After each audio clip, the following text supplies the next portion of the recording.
All right, so Anne has already introduced myself, so I won't go through it again.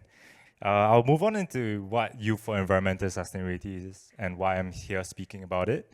So the YES movement was actually launched just in 2021, but this movement actually only started working with youths last year, sorry. So it's actually in support of SG Green Plan, Clean and Green SG, as well as the part of SG Green Plan 2030. So what it is meant to do is actually to empower and support youths by equipping them with the appropriate knowledge and to help them pilot their ideas. So apart from the YES movement, NEA has actually also worked with the private, public, and people sector to actually empower these youths, and also not just youths, but people in general, to actually push out their ideas. So one of the main things that I would like to share about is, from my experience, is the Zero Waste Has-Been initiatives, which they worked closely with NUS. So this platform actually allows youths to test their ideas on the unique landscape of NUS, especially in the university town, where the infrastructure actually resembles the living estate of Singapore. So personally, I'm a co-founder of Plastic Evo, as mentioned. We actually collected some of the plastic materials from the residential colleges in NUS just to test with our idea in the beginning. So yeah, moving back to the YES program, it comprises of two main components. Firstly is the Leaders Program, as well as the Youth Environmental Leaders Immersion Program at the Clean Enviro Summit Singapore, which was held this year at MBS. So for the Leaders Program, it comprises of modules as well as field trips to actually give us behind-the-scenes insights as to the environmental landscape in Singapore. As for the immersion program, it is more for us to have a platform to actually showcase the projects that we actually rolled out in the respective institutes of higher learnings, as well as to gain some feedback and insights from the industry leaders that attend the event as well. So yeah, just to name a few of the modules and learning journeys that I experienced. So we got the chance to visit places like Semakau landfill, as well as the incineration plants in Tuas, to actually understand the scale of waste management in Singapore. We went to Elba e-waste facility. Unfortunately, we don't have the picture here, to actually learn about what the importance of tackling e-waste in Singapore. We also visited very special places like the district cooling plant in Marina Bay Sands, as well as the Meteorological Service Singapore. So yeah, here to speak about the project that we actually did, the plastic recycling story. This is in collaboration with NEA as well as the NUS Zero Waste Taskforce. So just to give a bit of background, NUS actually adopts a segregated recycling system where the recyclables are actually sorted and separated at the source, as opposed to a commingled recycling system. So at NUS, the recyclables are actually accumulated and sent to the bin centers, where they are actually verified to ensure that the recyclables are appropriately cleaned and segregated accordingly, which will then be collected by a dedicated waste management vehicle and sent to a recycling facility for processing. But the main issue here that we want to find out is that NUS students and staff actually put in a lot of effort to ensure that our plastic recyclables are appropriately cleaned and sorted. So we want to make sure that what happens to our plastic materials afterwards is actually being sent to the appropriate location. But currently, we feel as though that there is a knowledge gap, especially in Singapore, because once our plastic materials are exported out of Singapore into Malaysia or the countries in Southeast Asia, we don't really have a control as to knowing what happens to it. So this is actually a project that was inspired by Reuters, where they actually embedded some air tags into the running shoes. So these running shoes were actually meant to be converted into playground and running tracks, but it was actually discovered to be in the Indonesian flea market afterwards. So yeah, we kind of followed the same methodology, embedded some air tags into some of the recyclables. So yeah, the start point was actually at the university town of NUS, where we actually placed it in their recycle right bins. So we actually used HDPE bottles and also PET bottles. and place them in 2 separate bins in the university town. And this was July 2023. So these are some of the key milestones that we actually found our plastic materials going to. So firstly is the recovery facility, which we all expect, and the collection facility where they are built and ready for export. However, it actually stayed at the collection facility for close to around 7 months or so before it was actually exported out to Johor Bahru. So while we say that it's flextron manufacturing, we are unable to clamp down on the specific area, but it is somewhere within the region of Skudai, Johor Bahru. And we thought that that would be the end of the plastic materials, but then we actually discovered that 1 month later, it traveled further north to Malacca, where it unfortunately didn't really make it to the final destination. So there's a lot of ambiguity as to what actually, like which are the locations, which of the facility this plastic materials actually end up to. Yeah, so just a roadmap. Sorry, it's a bit small, but yeah, this is a roadmap of the journey that the plastic materials took. I think 3 of the main concerns that we actually realized is that firstly, it takes too much time. So it started in August 2023, and it only made it to the final destination in April 2024. The second thing is also the journey that it takes for our plastic recyclables to actually be appropriately recycled. And also there's a lot of ambiguity in between as to what actually happens to it afterwards. Yeah, so the narrative that we are actually trying to bring up here is that while recycling is also very important, the reduction of our consumption is also something that we need to focus on as well. Yeah. So we actually spoke at one of the, we actually had a few of our guests come down, and it's a very specially curated panelist, where we actually had, from the perspective of a beverage producer, Coca-Cola, to come down. We've had the perspective of retailers and campus collection in the perspective of an NUS student and staff. Vendor collection wise, we have Alba that came down, and lastly we had MSE government officials from MSE and SEC, Singapore Environmental Council, to actually speak about what happens, and because they oversee everything. Yeah. So generally, the NEA YES program, it actually gave us a lot of experience into the different aspects of environmental sustainability in Singapore. And in my opinion, it's a very important step towards resilience in environment, because in sustainability, because these types of programs actually build the next generation of environmental leaders that will lead this environmental actions. Yep, so that's it for me. I'll open the floor to any questions.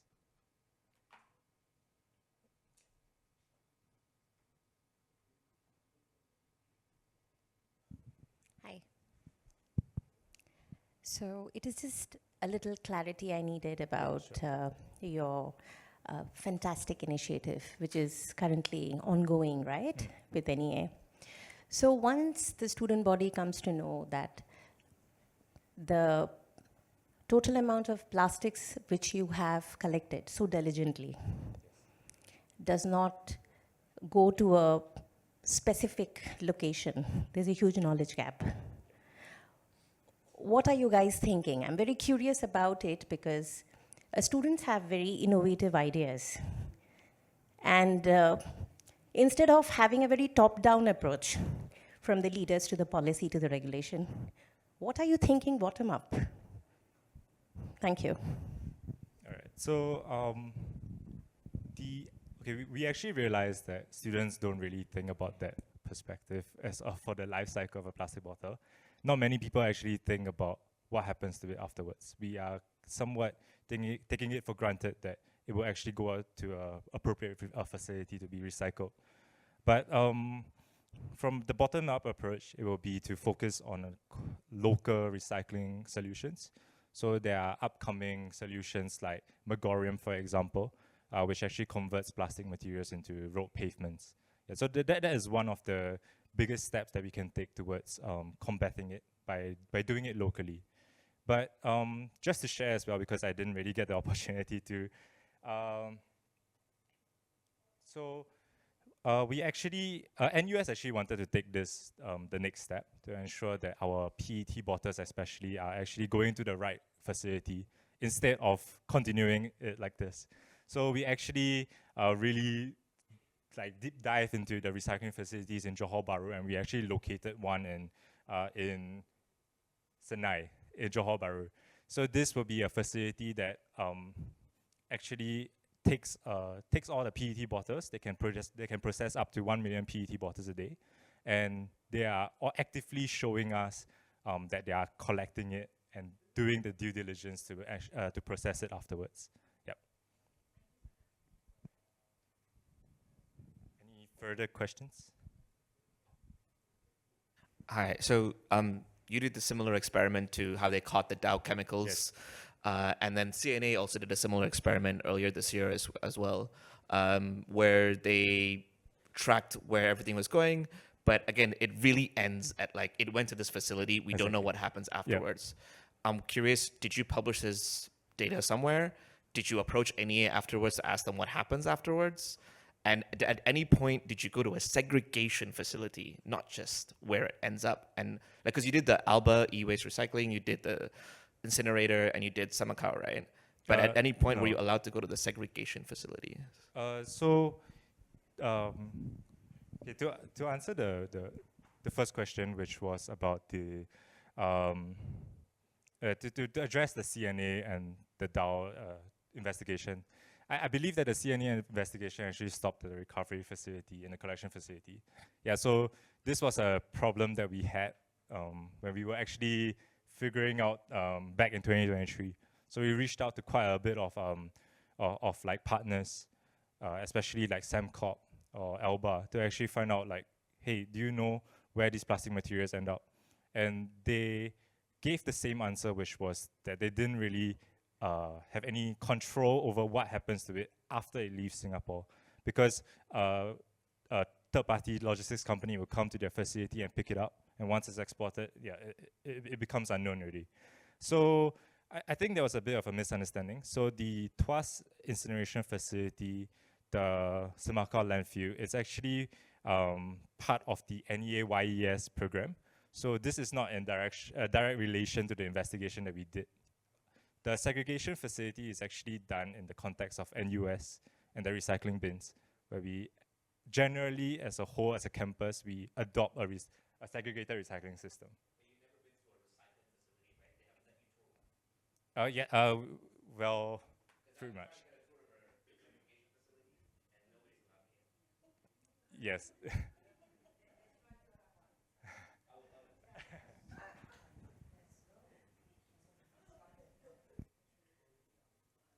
Yes. So I've visited some places where they have recycling bins, 3 colors. Yes. But from what I heard from them, some of them never bothered to look at it, because the waste collectors, when they collect it at the end, they'll still mix those 3 back to the same bin. Yes. Do you do observe that kind of, methods, or? Okay, Because maybe I can give a quick introduction as to what is so different about the bins that NUS uses. So basically, the design of the NUS bin, it's meant to be a way to mentally block someone for mindlessly just throwing away unclean recyclables. So the first one is a swivel that actually requires you to open it up before you can throw it in. Well, it's a transparent chassis to kind of enhance the accountability. And also, lastly is the top transparent frame to actually show you what's recyclable and what's non-recyclable. So NUS actually has been conducting this experiment to actually measure how much contaminated plastics are actually being put into this bin. And the contamination rates actually decreased by around 67% for over 2 years or so. So these bins are actually being rolled out in malls like Jurong East malls, and also recently Jewel as well. Yeah. So to answer the second part of the question, sorry. Yeah, so for the context of NUS specifically, it all goes into a bin center where they are actually processed again. So it may not be very relevant to answer your question. Yeah.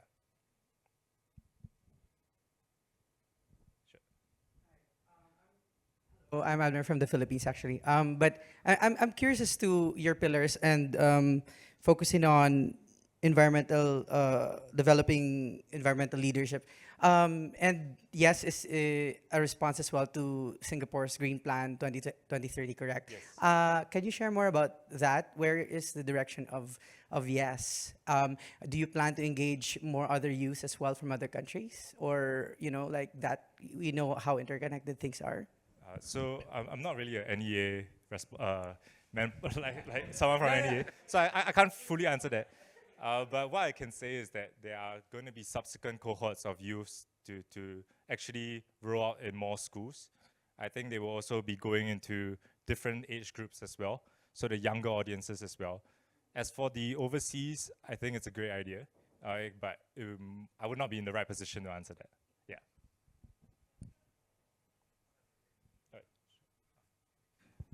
Sorry, I have a very different question, but probably you can answer this given that you're closest to the academe.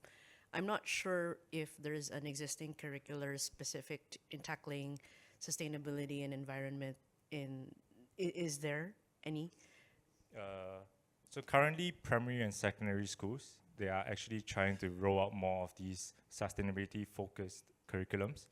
But it doesn't go into that much details into what we are talking about. Is it something that you, as part of YES, would be interested in pushing more for? Because I think in the last 3 days, we could all agree that part of the problem is education. Yes. And you do all of these efforts, like putting all these type of different bins, which is great, but I think fundamentally it still doesn't address the problem of education as much. So is that something that at least has been part of the discussion? Or I'd like to understand the perspective as to why you think up until now the academe has not necessarily thought about that in kind of pushing it to actually to the students in as a specific subject matter. For the perspective of YES, essentially what they're doing is part of what they're also encouraging, and in terms of the projects that the students under or the students push out, is to actually be advocates in their respective schools. So that I think that is one step towards somewhat spreading the word to their peers, especially. Whereas for the second part of the question, I think I will speak from my perspective as the Plastic Evos co-founder, where we actually conduct some curriculums for younger audiences. I would say that actually we are quite pleasantly, as we realize that students that are really, really young, they knew more than I did at my time. And they were actually being exposed to much more of these like field trips to potential areas like Semakau landfill and so. So I would say that it would not be an immediate thing, but it's definitely being rolled out by the Ministry of Education in Singapore. And I think it's a thing that we will see as these generations of youth advance. Yeah.